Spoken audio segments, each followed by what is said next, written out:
ইন্নামা ওয়ালিয়্যুকুমুল্লাহ, বন্ধু বানাইলাম কাকে? যে আল্লাহ জীবনেও কোনোদিন আমাকে কোনো কষ্ট দেন না, তাকেই তো বন্ধু বানাবো। খাওয়ান কে বলেন? খাওয়ান কে? আল্লাহ নাকি কোনো নেতা খাওয়ায়? আল্লাহ খাওয়ান। এই যে শ্বাস প্রশ্বাস নিচ্ছি, ক্ষমতাকার। গাছের একটা পাতাও নড়ে না, ক্ষমতাকার। নরানকে? নড়াইলে সমস্যা আছে না নাই? আজকে যদি বাতাস হয় তো মূল বাতাস সেই ক্ষমতাকার। বাতাসে মসজিদটা গোটালে ভাঙে গেল, সামনের বাড়ির বিল্ডিংটা ভাঙে গেল, ক্ষমতাকার। দোষ কার? আল্লাহ দোষ। কি করবেন? ফায়সালা কার? আল্লাহর ফায়সালা। এই জন্য আমি আল্লাহকে বন্ধু বানাবো। আমি ছিলাম রুহের জগতের মধ্যে, সেই রুহের জগতের নাম হলো আলেম আরওয়াহ, রুহের জগৎ। সেখান থেকে আল্লাহ রাব্বুল আলামিন আমাকে 2 নম্বর জগতে নিয়ে আসলেন। কি আমার বন্ধু দেখেন, সুবহানাল্লাহ, কি আমার বন্ধু। 2 নম্বর জগতে নিয়ে আসলেন। তারপরে আলামিল বুতুন, মায়ের পেটে 3 নম্বর জগৎ।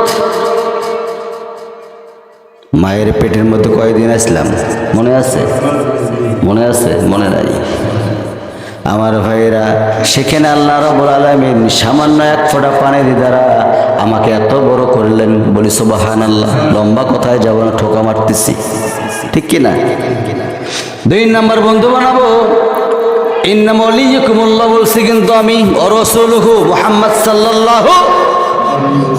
লাকাদ কানা লাকুম ফি রাসূলিল্লাহি উসওয়াতুন হাসানাহ। জোরে বলুন আল্লাহু আকবার।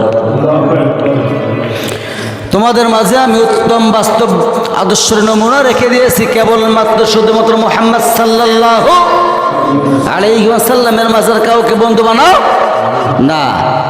দুনিয়ার যতগুলো বন্ধু আছে, সমস্ত বন্ধুগুলো পচা বন্ধু, মিথ্যা কথা বলে, রমজান মাসে রোজা রাখে না, গাঞ্জা খায়, আছে না নাই? ভালো একজন মানুষ পাই না, কিন্তু আমার রাসূলের মতো একজন আর মানুষ পাওয়া যাবে না। যে রাসূল কিয়ামতের দিন আমাকে প্রত্যেকটা জায়গার মধ্যে খুঁজে বের করবেন, তিনিই তোমার বন্ধু হবেন, ঠিক কি না? কয়টা বন্ধু গেল? কয়টা বলেন ভাই? বলতে মনে থাকে না, সমস্যা, তাই না?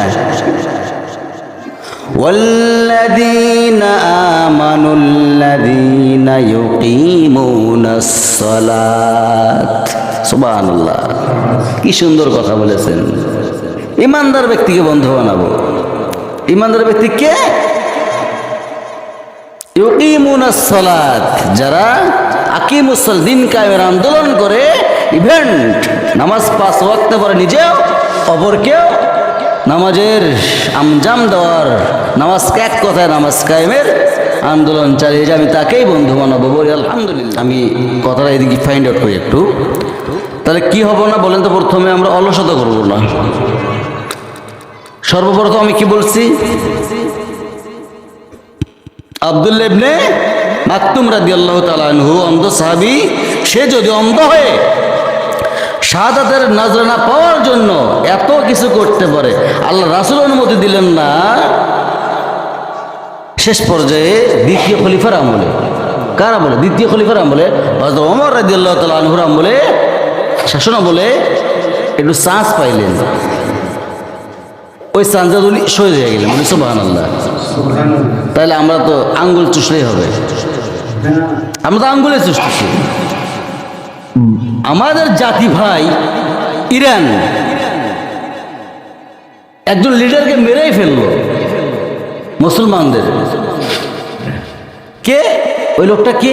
Ayatollah Khamenei. লোকটা কি খারাপ দেখতে? মনে হয় কি সুন্দর দেখতে।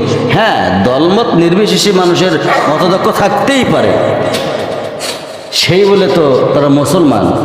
বিশ্বাস করতে হবে,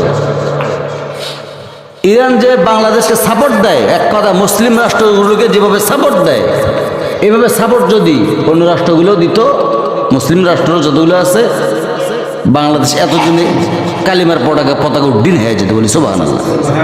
সেই আয়াতুল্লাহ খামেনি কে হত্যা করলো বলেন? কে হত্যা করলো? ডোনাল্ড ট্রাম্প মানে ড্রাম ড্রাম না ড্রাম, ওটা ওই ড্রামের মতো দেখা যায়। অ্যাড্রেস কি যেন নাম ওটার? জি, নেতা নিহত। নিহত হইবি তো, ওটা নেতা নিহত ওর নাম। আমি বলি নেতা নিহত, বেয়া খুব একটা।